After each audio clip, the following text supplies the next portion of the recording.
Hello साथीहरू, आज चाहिँ म चाहिँ अलिकति कट फ्लावरलाई चाहिँ एरेन्ज गर्न गइरहेको छु ल। थोरै सानो देखाउँछु ल। हजुरहरू कस्तो हुनुहुन्छ? ठिकै हुनुहुन्छ होला है। ल स्टार्ट गरौँ ल। म यसलाई चाहिँ सुरुमा चाहिँ यो अब स्ट्रेट काटेको छ। यसलाई चाहिँ म अलिकति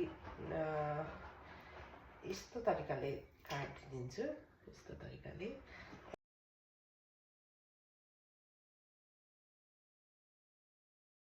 किनकि पानीलाई चाहिँ राम्रोसँग यसले चाहिँ यसरी गर्यो भने पानीलाई चाहिँ अब्जर्भ गर्छ राम्रोसँग अनि छिटो कुहिँदैन।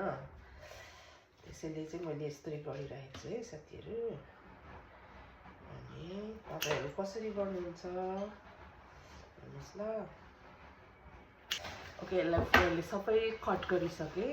अब अनि मैले अघि नै यहाँनिर रेडी पानी गरेको छु भासलाई सफा गरेर, फ्लावर भासलाई।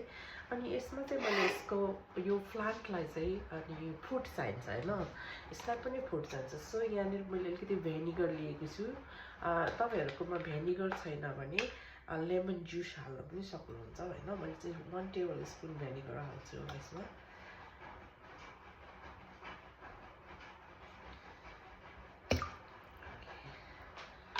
अनि त्यस पछाडि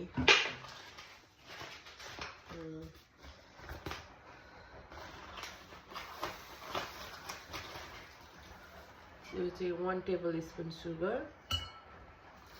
अनि त्यस पछाडि चाहिँ अब यो चाहिँ मैले रिसेन्टली देखेको। अब कस्तो हुन्छ है, यो चाहिँ मेरो फर्स्ट टाइम युजिङ हो। 1 drop bleach, 1 drop, small drop. That's it. Oh yeah. Now this is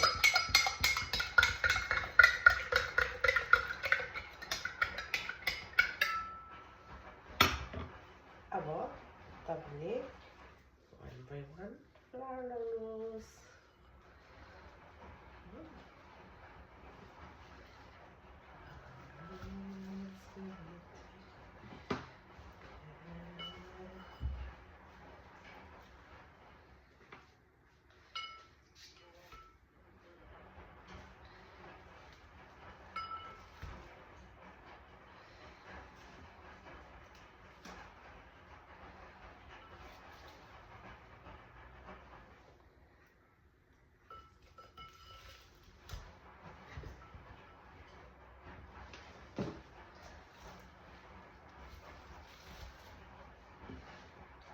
अहिले त बजारमा नि हेर्नुहोस् न साथीहरू, महँगै भएर होला यस्तो झारपातहरू पनि बुकेमा हालिराखेको हुन्छ है। हेर्नुहोस् त, झारपात हो है, यो चाहिँ जङ्गलमा पाउने झारपात।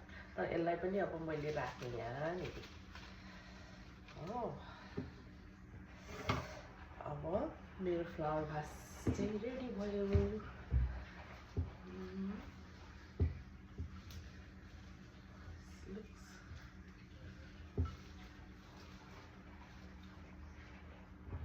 रेडी साथीहरू, कस्तो देखियो त साथीहरू? ल भन्नुहोस् है त। ल आजलाई यति, बाई।